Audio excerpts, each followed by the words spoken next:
stress is going on. Pressing on, I'm pressing on.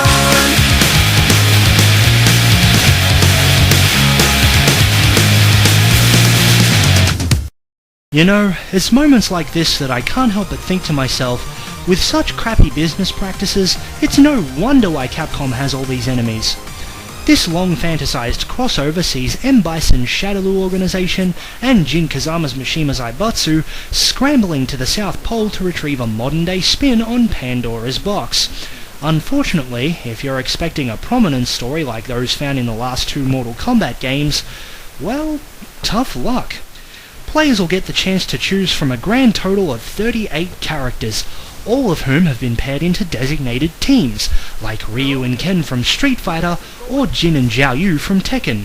Of course, the freedom to pick a pair of random characters is available as well, but once you select one character, their official partner is automatically highlighted. Aside from the standard arcade, training and online modes, the game also offers up a welcome multiplayer twist by allowing 3 other players to join in an offline match with each player controlling a character. This choice is best exemplified in Scramble mode, which sees all 4 warriors on screen at once and only 1 health meter given to each pair. For me, the most interesting thing about this game was seeing just how well Capcom managed to blend elements of the 2 franchises together. Now, I've heard a lot of complaints about this being nothing but a Street Fighter game that happens to include Tekken characters. To that I say, no shit! Not only was this developed by Capcom, but it was built on a modified version of the same engine used in Street Fighter 4. What did you expect? Adding fuel to the fire of negativity is the way the downloadable content is being handled. The Video Game Masters talked about this in their review, so I did a little digging into the matter and found that apparently the folks at Capcom are not entirely to blame for this.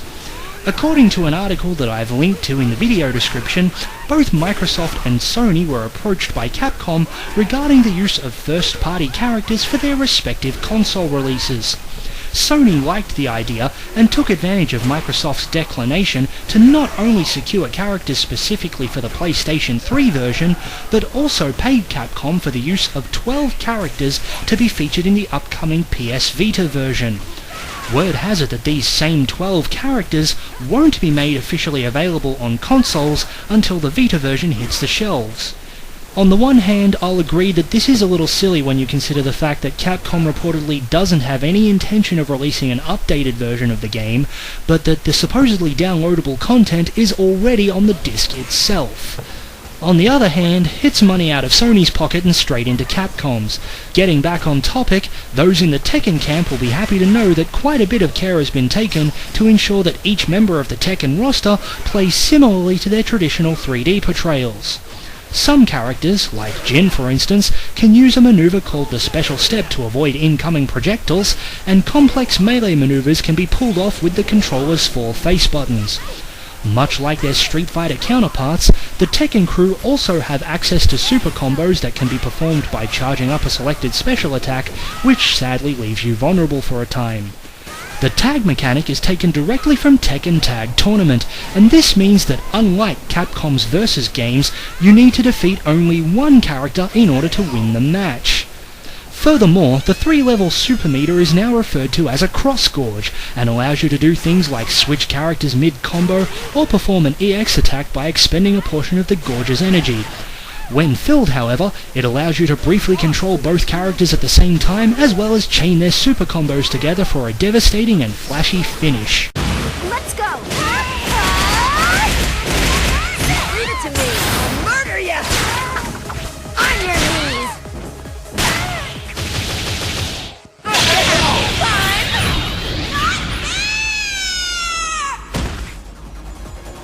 I'm not just hotter than you, I also just kicked your ass. The gem system is a newbie-friendly implementation that allows players to customize the stats of their characters, boosting things like strength and speed, and even allowing auto-blocking depending on the type of gem. It's an interesting feature to say the least, and one that I can really see contributing to the game's longevity as players experiment to find a setup that best suits them. Finally, there's the Pandora mode, a rather vicious spin on the last-ditch trump card. You not only sacrifice one of your characters to activate it, but, in a royal sucker punch to the nuts, you have 10 seconds to beat your opponent or you lose the match. Suffice to say, this is the biggest hitch I have with the game, and I'm sure I'm not alone in this regard. Now, I have no problem with comeback mechanics, but I feel that this is the worst kind in the sense that more often than not, a losing player will often end up getting unduly punished for trying to regain their stride. I understand that this was obviously set the way it was to prevent abuse, but I can't imagine players having much luck with it. As far as controls are concerned, the default scheme works extremely well. The 4 face buttons produce your standard array of light and medium punches and kicks, while the heavy equivalents are respectively mapped to the bumpers and triggers. Furthermore, you can swap characters by tapping Y and B simultaneously, and throw them by tapping A and X simultaneously. Meanwhile, more complex abilities are assigned to the tag buttons. Pandora mode can be activated by pressing down twice before tagging. A cross-art attack requires a forward quarter circle, that's down and forward before tagging, and an assist attack requires a reverse quarter circle or down and back before tagging. And just like in Capcom's other recent beat-em-ups, you can customize the layout to your liking if you're having trouble mastering everything. Running on the same engine as Street Fighter 4 means that Team Tekken has been given a graphical overhaul to match up with the Street Fighters. The new look may take a while to get used to, and not everyone's gonna like it, but in my opinion it looks absolutely amazing.